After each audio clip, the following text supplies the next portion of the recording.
여러분, 선거에서 가장 무서운 것은 좋은 후보가 아닙니다. 룰을 만드는 사람입니다. 민주당은 왜 전당대회를 앞두고 갑자기 선호투표제를 도입했을까요? 정말 당의 통합을 위해서였을까요? 아니면 다른 이유가 있었을까요? 오늘은 그 이야기를 해보겠습니다. 안녕하세요. 국민의 눈높이에서 섬세하게, 때론 독하게 들여다보는 오목리TV 문마담입니다. 제 결론부터 말씀드리겠습니다. 저는 선호투표제 자체가 나쁘다고 생각하지는 않습니다. 세계 여러 나라에서도 사용하는 제도입니다. 하지만 정치에서 국민이 보는 것은 제도보다 타이밍이죠. 왜 하필 지금 바꾸는가?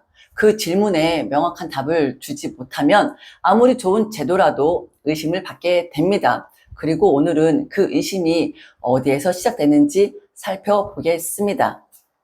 여러분, 축구를 하다가 후반 40분에 갑자기 이제 골대 크기를 2배로 늘리겠습니다. 이렇게 말하면 어떻게 될까요?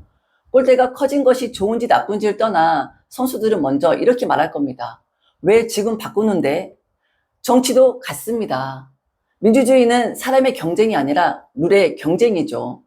룰은 누구에게나 같은 기준이어야 합니다. 그래야 패자도 결과를 인정하겠죠. 그런데 민주당은 이번 전당대회를 앞두고 선호투표제를 도입했습니다. 공식 이유는 간단합니다. 결선 투표하지 않아도 되고 비용을 줄일 수 있고 당일 대표를 확정할 수 있으며 후보 간의 갈등을 줄일 수 있다는 것입니다. 이 설명 자체는 충분히 이해할 수 있습니다. 하지만 정치에서 언제나 한 가지 질문이 남습니다. 왜 지금입니까? 그런데 여러분, 사실 중요한 것은 선호투표제가 아닙니다. 정말 중요한 것은 누가 이 순위표를 가장 많이 가져갈 수 있느냐입니다. 이 순간부터 선거의 전략이 완전히 달라지는 거죠. 지금부터가 진짜 이야기입니다. 선호투표제는 단순히 투표 방법을 바꾸는 것이 아닙니다. 선거의 전략 자체를 바꾸는 제도입니다. 예전에는 1등만 하면 됐습니다. 하지만 선호투표제에서는 다릅니다. 1등만으로는 부족할 수 있습니다. 2등에게도 미움을 덜 받아야 되고 3등 지지자에게도 차선으로는 괜찮은 후보라는 평가를 받아야 하는 거죠. 바로 여기서 정치는 달라집니다. 여러분, 정치를 오래 보신 분들은 이런 말을 합니다. 정치는 숫자의 예술이다. 저는 여기에 한마디를 더하고 싶습니다. 정치는 계산의 예술이기도 합니다. 새로운 제도를 도입할 때 정치권은 늘 계산을 하겠죠. 누가 이익을 보고 누가 손해를 보는지 말이에요. 그렇다고 그것이 곧 부정이라는 뜻은 아닙니다. 정치는 원래 이해관계가 얽혀있는 공간이니까요.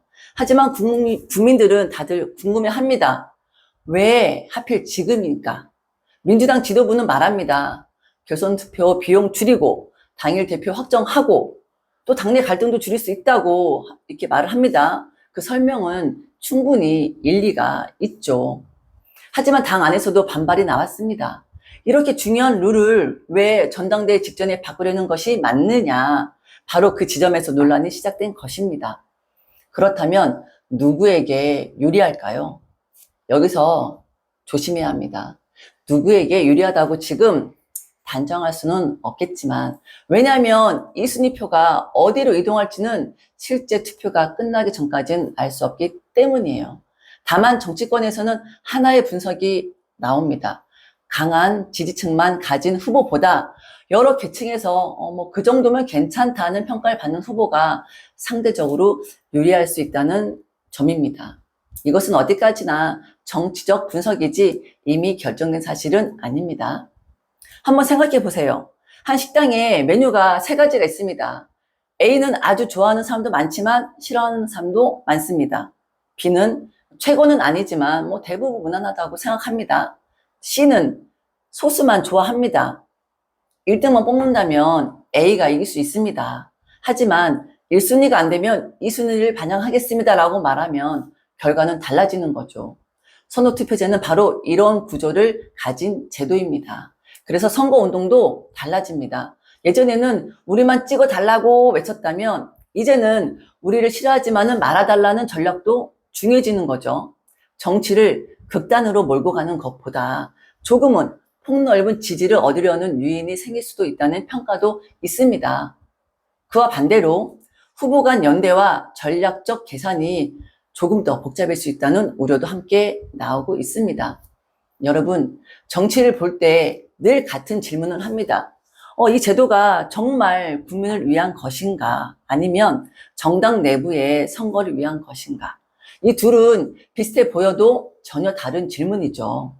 민주주의에서 룰은 승자를 만드는 장치가 아니라 패자도 공정했다고 받아들일 수 있게 만드는 장치여야 합니다. 그래서 오늘은 핵심을 집중하면 선호투표제가 좋은 제도인지 나쁜 제도인지 보다는 왜 지금 이 시점에 도입이 됐는가 한번 짚고 넘어가려고 하는 거예요. 그 질문에 대해서 국민들이 다 납득할 수 있는 설명들이 있었는지가 더 중요합니다.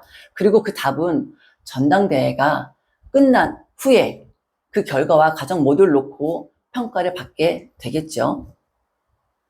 선거를 앞두고 룰을 바꾸려는 유혹은 어느 정당이나 존재합니다. 왜 정치권은 끊임없이 선거 제도와 당규를 선보려 할까요? 그 정치의 본능을 앞으로 함께 들여다보겠습니다. 오늘 오목리TV는 여기까지입니다. 네, 오목리TV 독하고 섬세하게 앞으로 같이 한번 들여다보겠습니다. 감사합니다.